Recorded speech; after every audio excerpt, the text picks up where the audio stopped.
In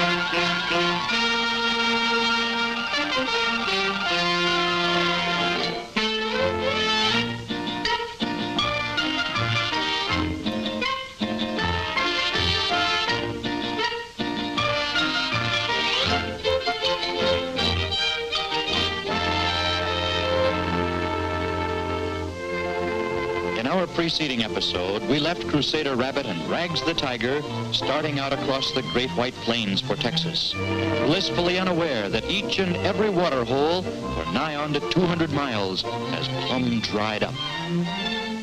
Dustiest bunch of water holes I ever saw. Oh yes, this gruesome character is known as Vernon the Vulture.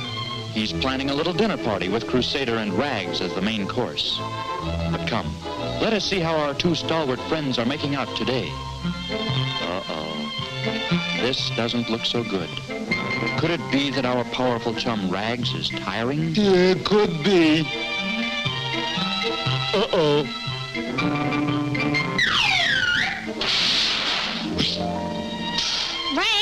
Rags, old pal, where are you? Hello.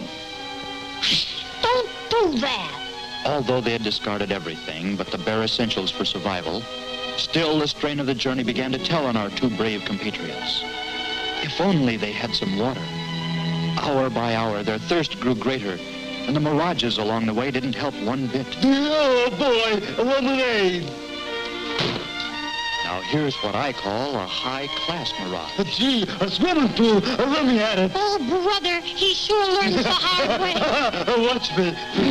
Presenting Sergeant Tiger in the difficult 3 1/2 gainer.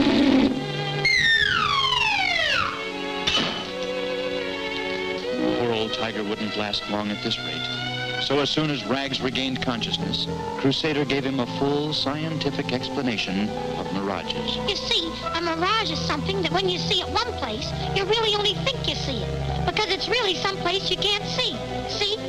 So it's foolish to waste your energy chasing something you think you see when you really only... And so the two travelers expended their last bit of strength. This, of course, played right into the hands of Vernon the Vulture, who seemed very anxious to have our friends for dinner.